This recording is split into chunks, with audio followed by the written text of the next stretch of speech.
Many thanks for choosing us. Let's start off with health this morning. And lack of resident ophthalmologists in the Upper West region has always forced persons who have eye problems to move out of the region for medical attention at a higher cost. Nonetheless, abound in the region are maze of cases of persons who have eye diseases, particularly cataract, that requires surgery and needs the attention of an ophthalmologist.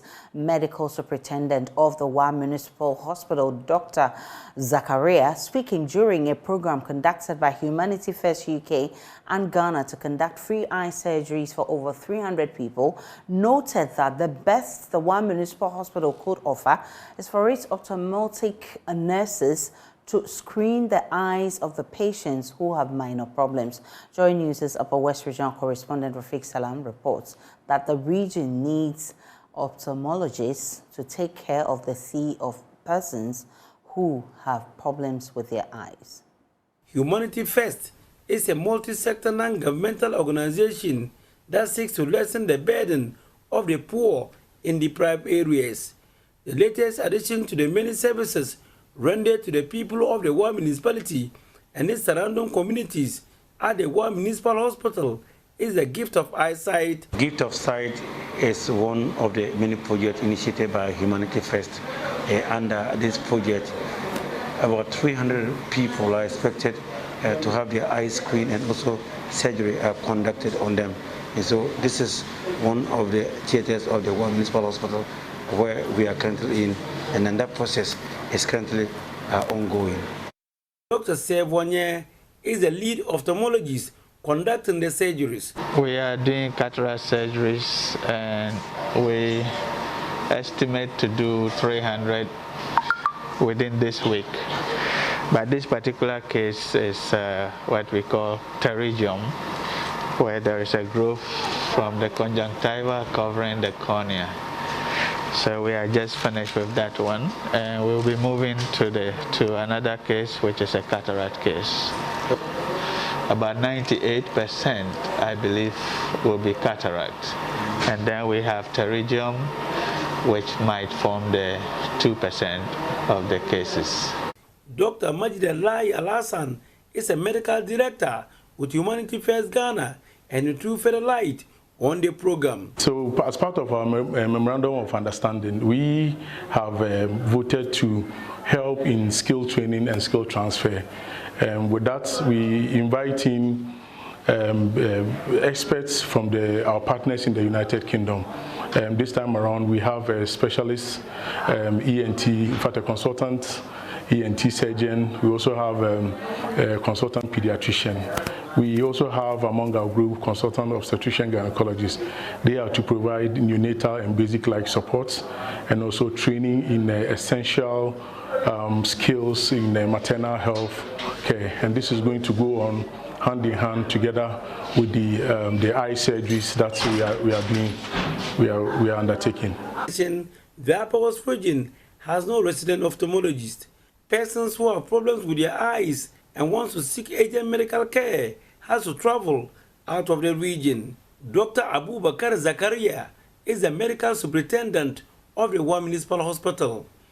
We don't have a resident ophthalmologist, but we have a nice eye nurses, ophthalmic nurses that are helping in screening and treating minor eye problems. But to the surgical side, we need an ophthalmologist to do that. And they have been able to mobilize the specialties, the special people that are supposed to do these eye surgeries. Team leader of Humanity First UK, Dr. Isaac Sidik, stated the reason why the charitable organization decided to add eye screening and surgeries on their list of priorities. It is an area that they concentrate on simply because they know the burden of this particular disease, essentially cataracts, is so prevalent in this country and also in other parts of West Africa. And so that is why we thought on this visit we would add that element of work to our practice, because we were certain that this would help the local population. And we've worked together with one of the very experienced local eye surgeons to deliver this program under the banner of Humanity First UK. Consultant pediatrician Dr. Ijaz Ahmed, who is part of the fundraising team for Humanity First UK, expressed joy over the progress of work so far. One of the fundraiser in UK. I do go for charity work, raise funds. So I have been witness of the funds which I raised it is being used here in this country. I have been in Benin where I have seen this project being used as well over there. So I can go back, tell them that the money which you are giving, donating for this gift of size scheme is being used, and I'm a witness of that. The team later called on the Upper Australian Minister, Dr. Hafiz bin Sali, at his office. Reporting for JoyNews, Rafiq Salam. Wow. So from the eye, we turn our attention to the kidney.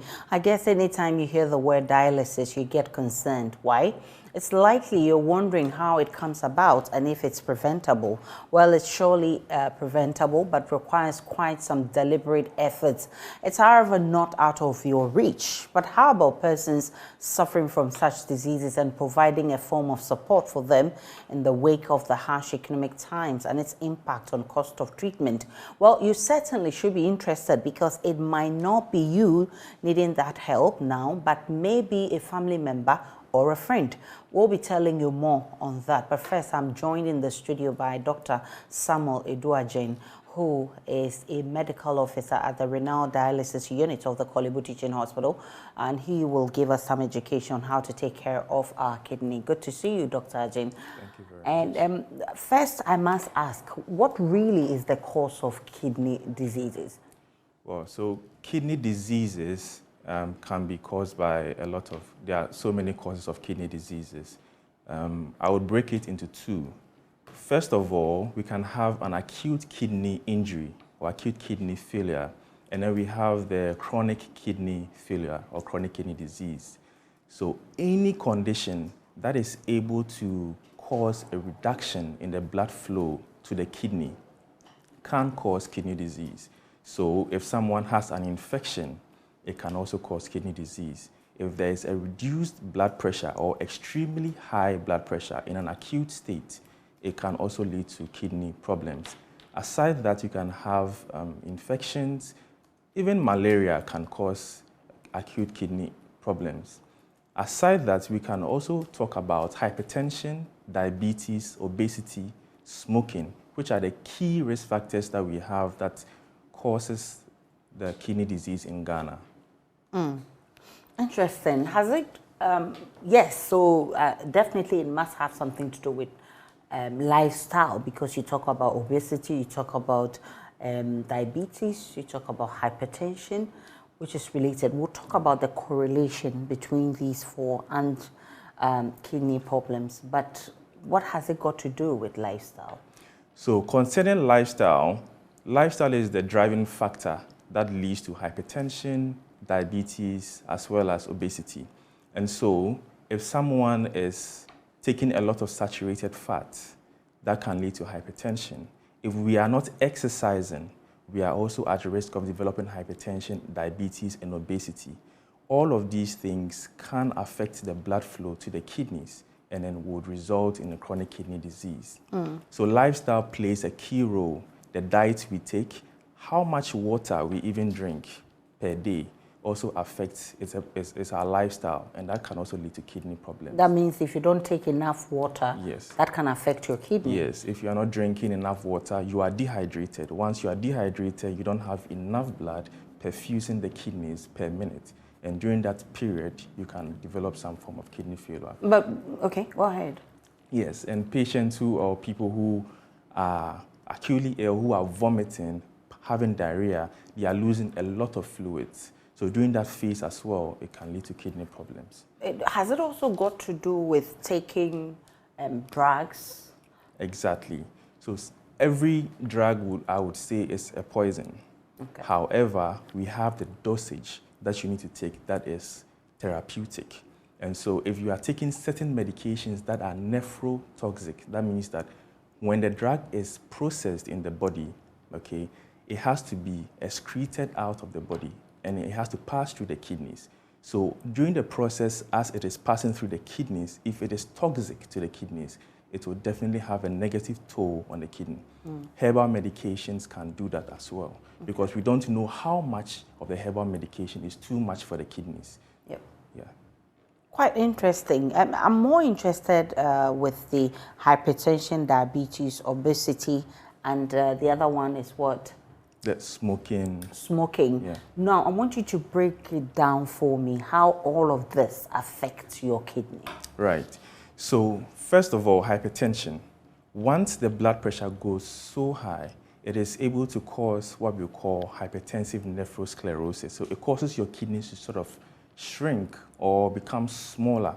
Once the kidneys become smaller, it means that they can't filter the blood. Okay. So it means that you are going to have a buildup of the waste products in your body, and that is the background of the kidney disease. Okay. Hypertension, or diabetes, sorry, also affects the kidney by causing an inability to filter the blood of the body. Okay. And so during that process, diabetes causes an inability of the kidneys, the capsule or the sieve, which is supposed to filter the blood, to be impaired. And in that sense, you would have the kidney problem. Okay. Yeah. And then obesity also ties in. So these three actually go hand in hand. Okay.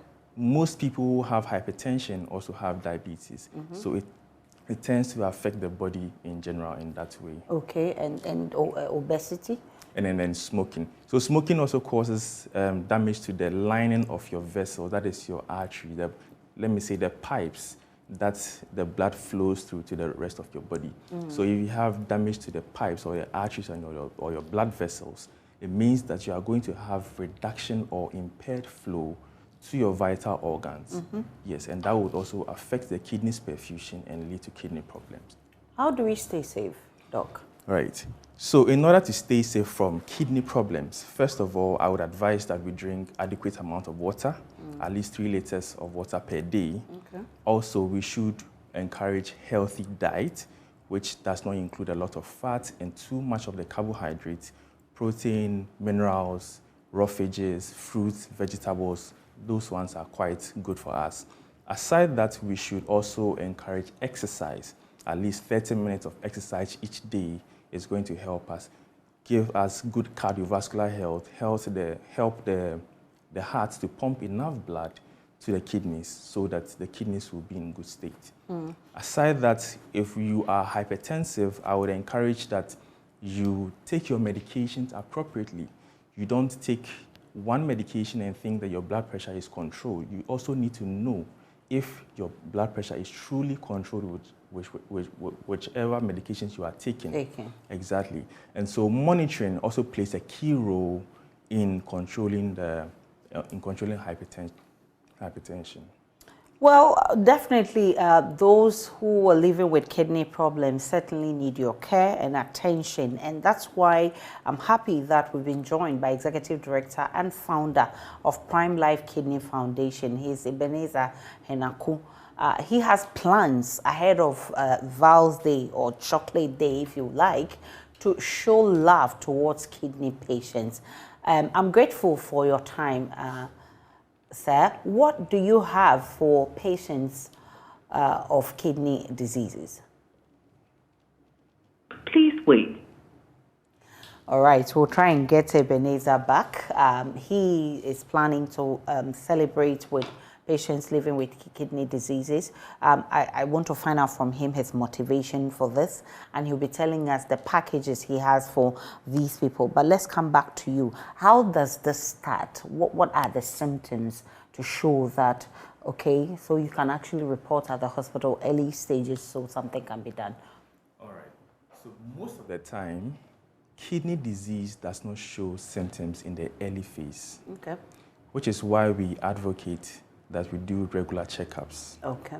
When you do regular checkups, you are able to determine if your renal function is declined or not.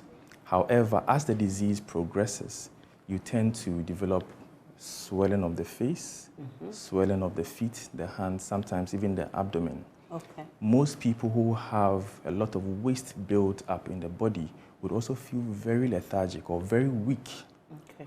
Okay. If you say a lot of waste, what do you mean by Waste, that means that whatever the kidney is supposed to excrete out of the body stays within the blood. Okay. So it makes you weak. Okay. Aside that, the kidney has a role in helping you to form blood. And so if the kidneys fail, that means that your blood levels also drop. And once your blood level drops, you become very tired, weak as well. Aside that, patients who have kidney problems would also lose a lot of weight. Okay. Yes, and then sometimes too, they become extremely puffy because the excess amount of water that is supposed to have been excreted out of the body will still remain, and then you have the swelling of the body and all of that. Yeah. Okay, thankfully Ebenezer has joined us again, Ebenezer Henaku, and he has plans of supporting kidney patients, especially on Val's Day. Ebenezer, thanks for joining us.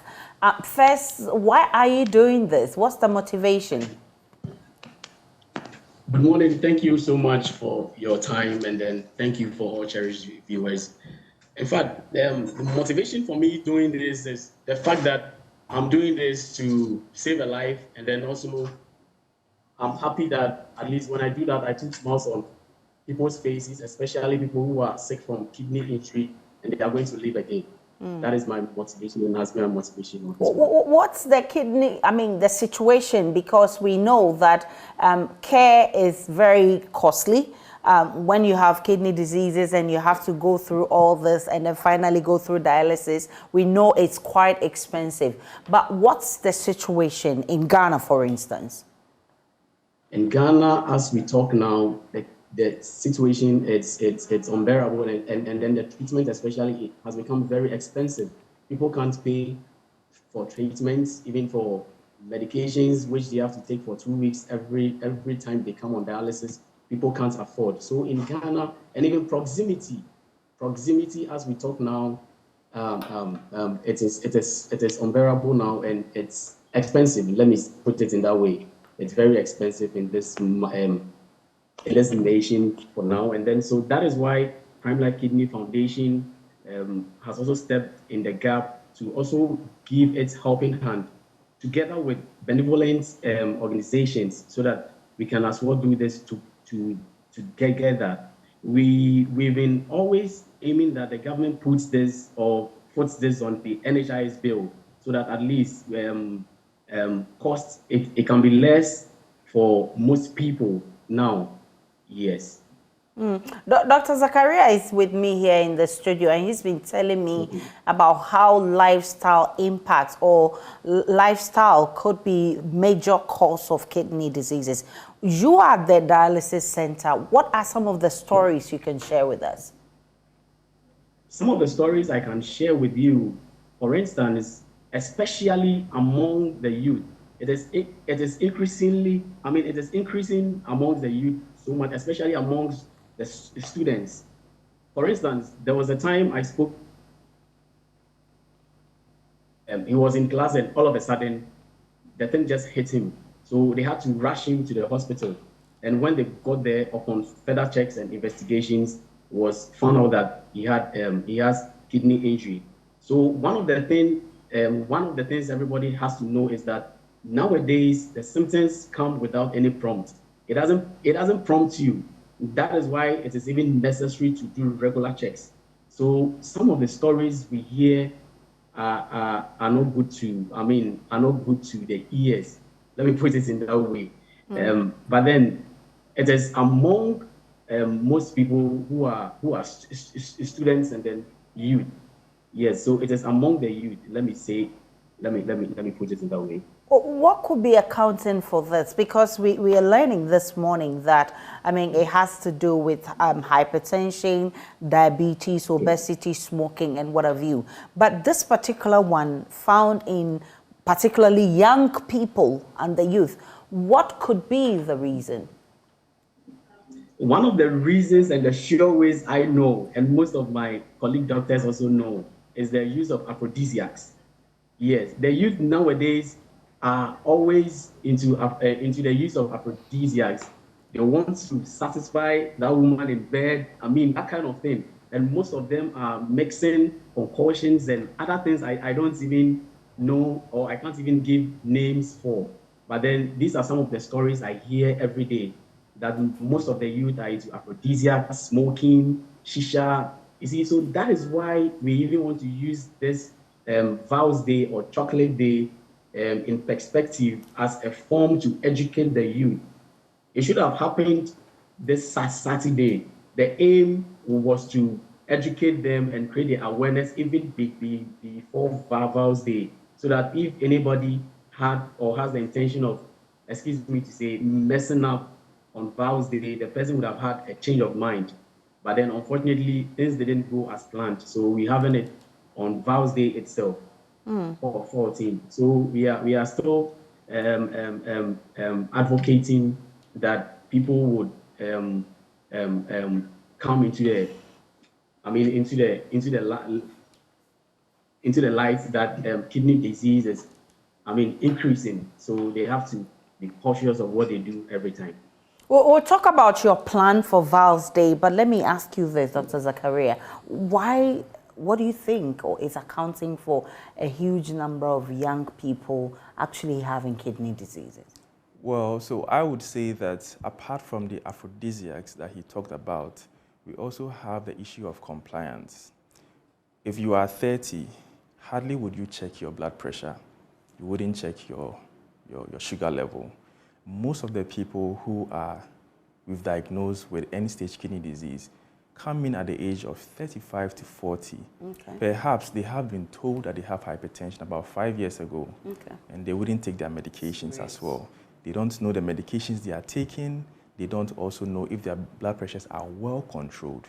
So compliance is a huge problem, especially with the youth, because we feel that hypertension is a condition for elderly people.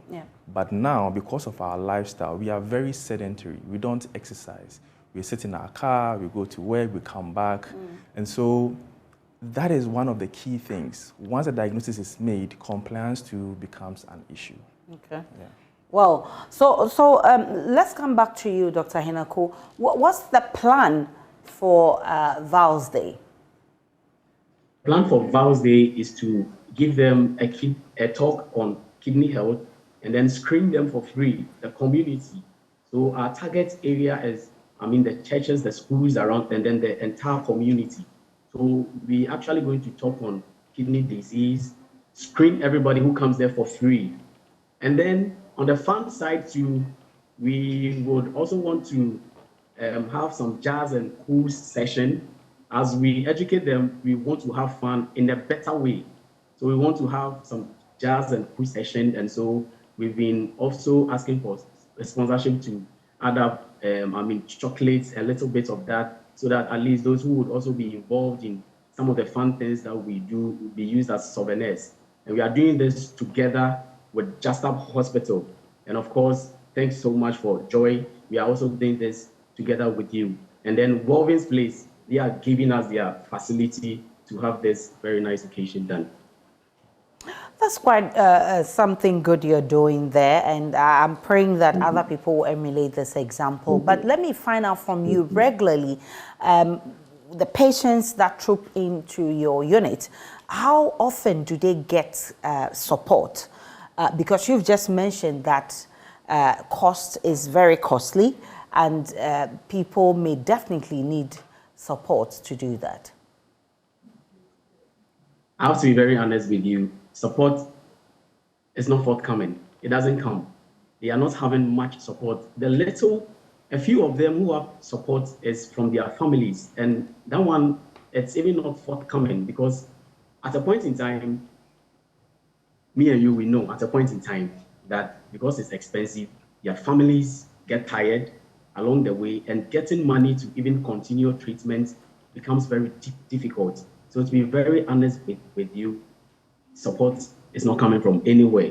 That is even why, let me say this again, Prime Life Kidney Foundation wants to get sponsorship. Everybody should come on board. Let's hold hands of our brothers and sisters who are just like me and you, going through this. And if His Excellency Nana Akufo-Addo and the Zimbabwe government can put this on the NHIS bill, I'm very glad. So we help them smile again. They are very intelligent people. We can't just see them go like that. Thank you so much. First Guys too, they are also doing a massive work. They've been in much support over the years now. Apart from that, people are doing that themselves. And let me quickly go back that on the fun side of what we are going to do, Kabuki is going to do blues. I mean, she's going to be singing. It's a love day. So as much as we educate them, we want to, on the fun side of it, do some blues, some jazz and all that. Addison is going to be on the sax. Ima is going to be on the keys. It's going to be fun. Everybody must be there. So where is this? Where's the venue and who can participate? Is it only people with kidney diseases? No. Not only people with kidney disease. In fact, people without kidney diseases are needed most. So that you see, we are going to do free screening, which would involve sugar test, blood pressure, body mass index, proteinuria. I mean proteins and glucose in your urine. These are not detailed labs. But then upon further checks, when we do this can give us red flags. So when we do these things and we realize that there are some abnormalities, then in our counseling session, which will also be part, we'll counsel the people and then give them further investigations, and then we actually follow up for better care. Yes, so it is not just for people with kidney diseases. In fact, we need people without kidney diseases. Let me put it in that way so that we can do a better work. Yeah, so this is for the people of Ghana and everyone. Well, thank you so much for doing this. Ebenezer Henako is the founder and director at the Prime Life Kidney Foundation. So in the event, Dr. Zakaria, that you are diagnosed with kidney disease, what do you do? So, well, if you are diagnosed with kidney disease, you would have to be, first of all, evaluated in the hospital before the diagnosis can even be made. Once you are diagnosed, we know the stage at which you are. Depending on the stage, you would have medications that are going to be used to treat that particular cause. If it is hypertension, you would need your blood pressure to be well controlled. If it is diabetes, we give you medications to treat that. However, if you come in at a point where you are already end-stage kidney disease, at that point, we would have to recommend renal replacement therapy, which is dialysis, okay? So that as the kidney cannot excrete or work well, the dialysis machine can help remove the toxins and the excess water from your body. Okay. I know certainly you will need some support at your unit. What kind of support do you need? So, well, in terms of support, we need financial support. In terms of getting a lot of machines, dialysis machines, so that if we have patients, we can help the patients by giving them enough number of sessions. Ideally, a patient who is supposed to have dialysis should have it about 3 times per week. Okay.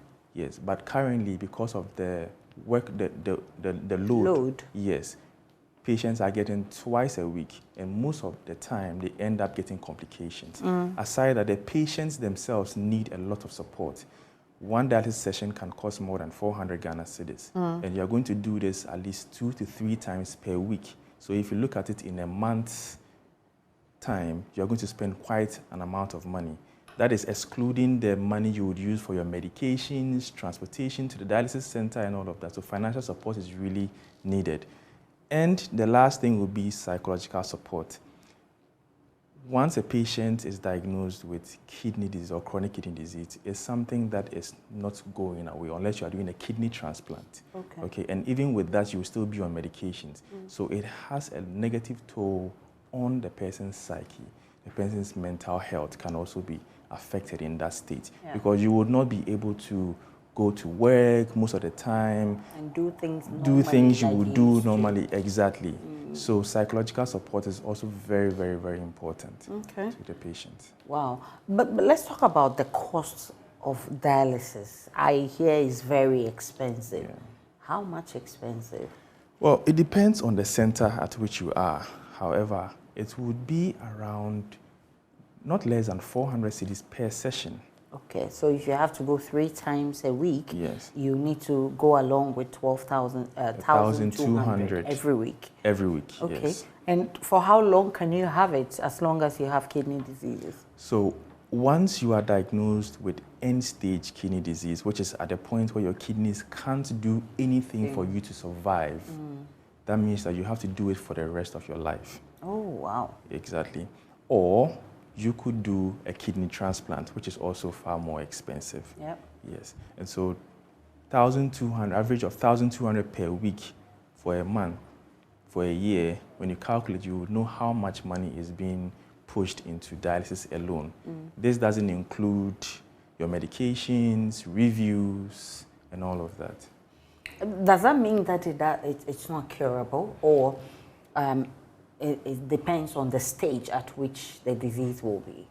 So with kidney disease, depending on the stage, if you come in at, let's say, stage 3 of chronic kidney disease, okay, the aim is to prevent the further decline to end stage. So when you are stage 3, you don't need dialysis at that point. Yeah. Exactly. However, if you get to end stage, you can't cure it unless you are having a kidney transplant, which is going to replace what is already spoiled. Exactly. Yeah. And how easy is that, the kidney transplant?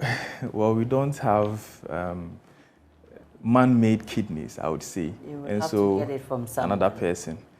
Exactly. And so getting the kidney donor is the first challenge. Then the kidney must also match you. Okay. Because your body might also recognize that foreign kidney as, a foreign object and will attack it. Okay, so it has to be a match. Following the surgery or the transplantation you need to be on certain medications to continuously help the kidney to be adapted to your body. Your system. Yes. Interesting. But let me ask you this. If somebody has 2 kidneys, right, and one deteriorates, you can actually take off one and for him to live on one, right? Yes, you can. Okay. So at the time that they need a kidney transplant, it's actually when both are not functioning. Yes, most of the time. It's not dangerous for someone to live on one kidney? No, you can actually live on one kidney. Okay. Yes, one kidney should be able to help with the filtration and all of that. They are, those who donate their kidneys to their relatives, they live on one kidney, isn't it? Yes. Okay. And so you can. However, when both of them fail, that is when you have the problem. Yes. Yeah. Dr. Ibrahim, right? Yes. Thank you so much. It's from the dialysis units, right? From the Kolebu Teaching Hospital. Let's go live to the Finance Ministry. My colleague Aveji has been stationed there since 5 days ago when the pension bondholders started picketing at the Finance Ministry. Aveji, what can you tell us from the Finance Ministry?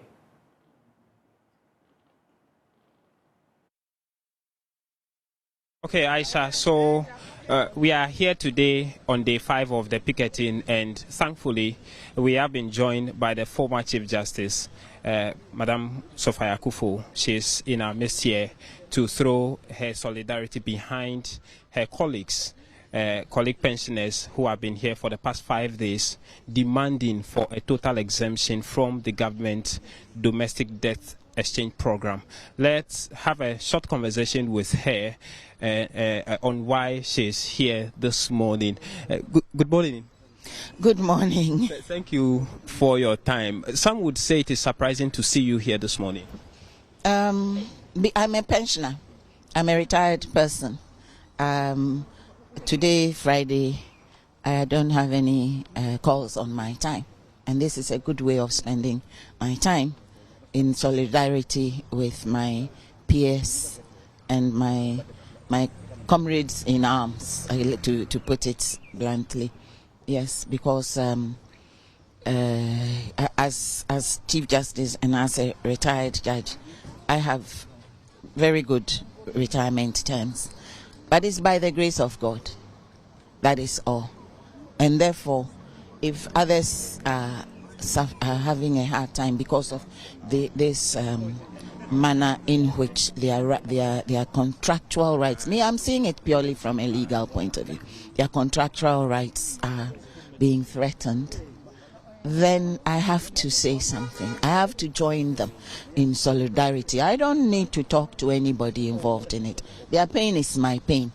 because I have retired sisters, I have retired friends, and so on and so forth. And when the bell tolls, it tolls for all of us.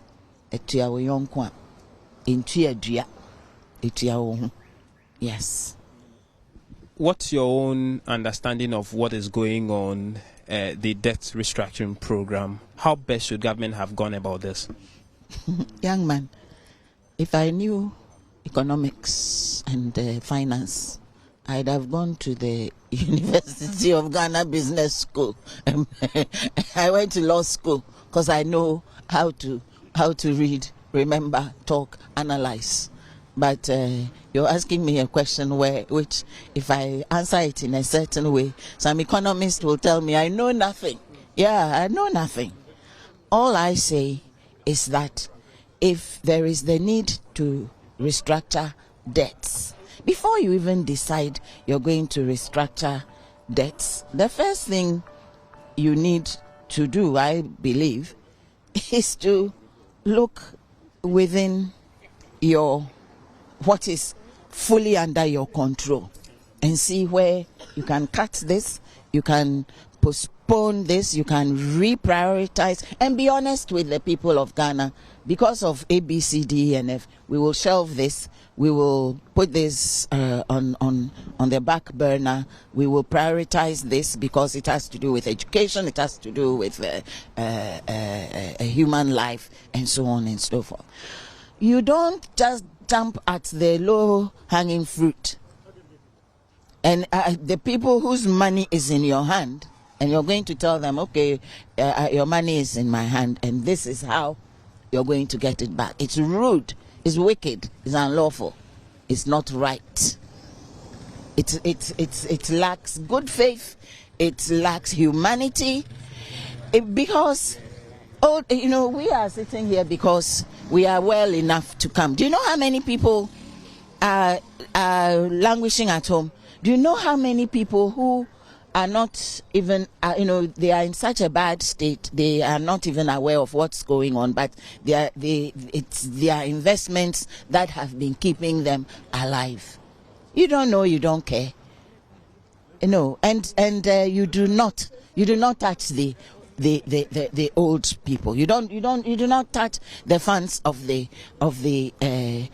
aged when you have not done other things. You have not done due diligence. You have not checked on what other things you do. We are not your last resort. You haven't reached the point of last resort.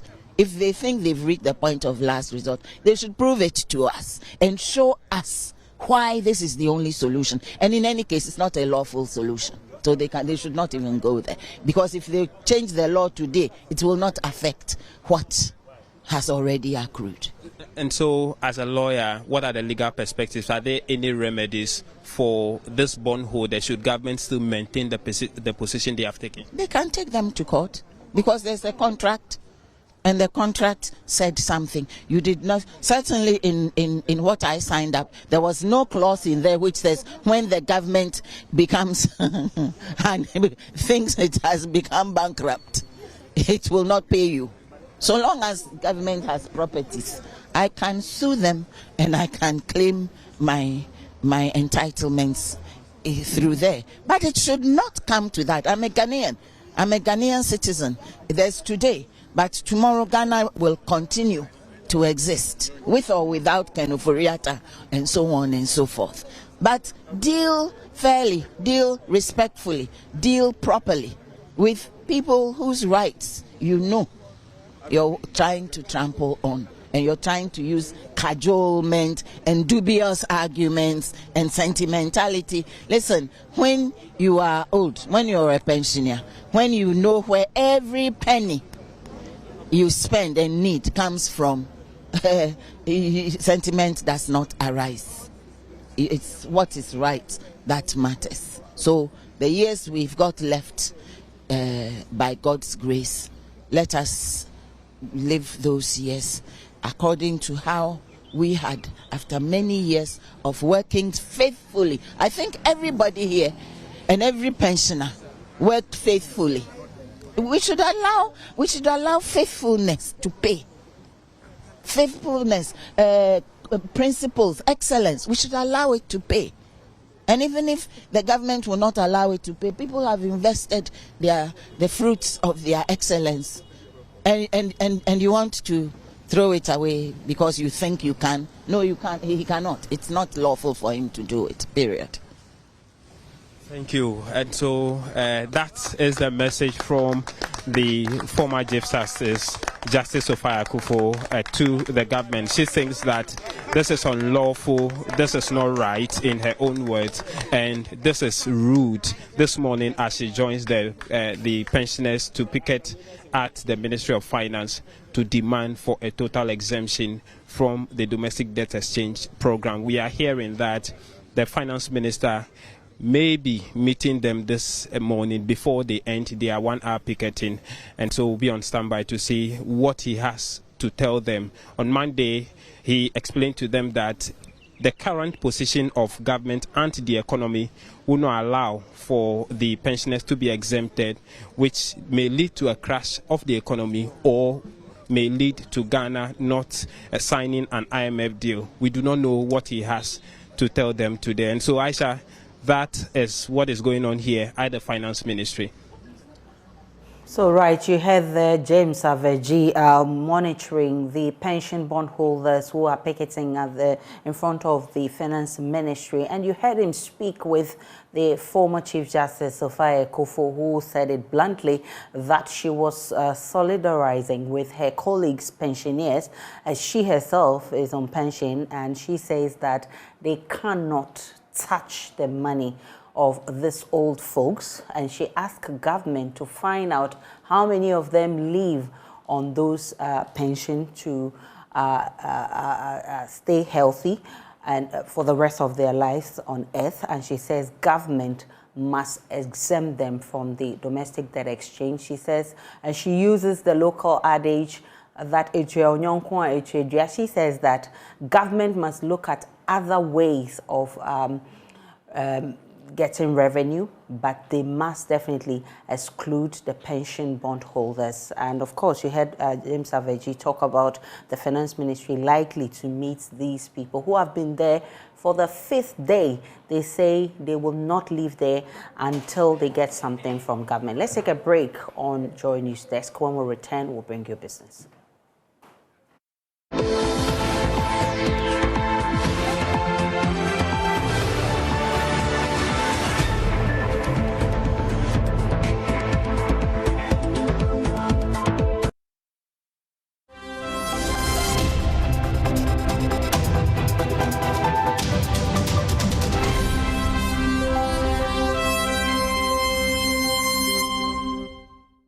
Hi, good morning. Welcome to Business. My name is Darryl Kwao.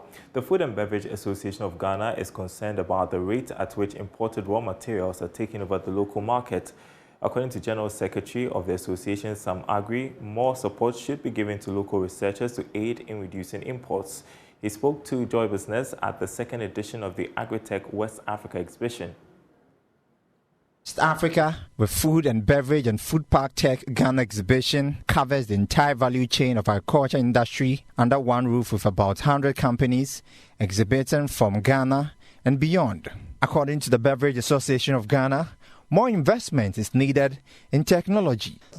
How it is now, technology is evolving, and therefore, as you are doing it, it will get to a time that you expect to change your machinery to expand your facility. And by expanding, you also need higher technology in doing these things. So the costs of doing all these things comes with borrowing. That is why I said if you have to pay a high price for borrowing, therefore you cannot do that. Already when you are bringing in the machinery, they said you have some discount over there at zero rated value. The relevance in ensuring that we produce more of what is being consumed in Ghana is becoming alive. But then the cost of doing that is very high. And that is why we say government should look at it to ensure that these companies do not suffer, because wherever they are exporting to, it's also a good destination to set up your facility there. And therefore, we shouldn't give room for them to repack and go to that country and produce over there. The second edition of the Agritech West Africa exhibition, along with Food and Beverage Ghana and Food Park Tech Ghana exhibition, shall be held from the 15th to the 17th of March 2023 at the Accra International Conference Center. Now, investment consultant Bernard Osei-Tutu has called on government to provide clear-cut directives on the debt exchange program in order to inspire confidence in the financial sector. According to him, the inconsistencies in the communication of government's position have led to uncertainties and loss of confidence in the financial sector. He further admonished government to honor its promises and engage broadly to bring back the needed confidence. He has been speaking on Joy Business Social. It depends on the bond market to develop, especially for the developing countries. We are back as far as infrastructure development is concerned. Our road network is bad. Our hospitals are bad. Our schools are bad. Our children go to school and sit on the desk. They don't have a desk to sit on. And these are serious infrastructure deficits that we have as an economy. And the only revenue or the funding that can bring or bridge that gap is the bond market. Because America is going through its own problem. Europe is going through problems. So the sovereign guarantees or the sovereign donors funds that used to come from America and all those other places has been shortened. We are not going to get all those funding from these donor agencies any longer. So the bond market became a very good opportunity for us, for government to go in there and borrow and to develop the country. Unfortunately, with what has happened, it basically means we are losing our grades on that market. And if it happens that as a developing country, we're going to be in very, very difficult problem. What in your view do you think can be done to improve or inspire confidence in the system? Investors need to see changes in the system. And where those who are faulted need to be punished, they have to be punished. We need clear solutions in here. We need proper engagement between government and all stakeholders involved. And government has to be clear as possible. I think the lip service has been too much. The president says this, the Minister of Finance comes to say something different. The miscommunication in the public domain is too much to handle. And when you are dealing with money, when you are dealing with issues of finance, trust is important. And trust gets broken when you say, today you say this, and the next morning you come and say something different. All right, and that's it for business. Do stay tuned. Tech Talk is up next.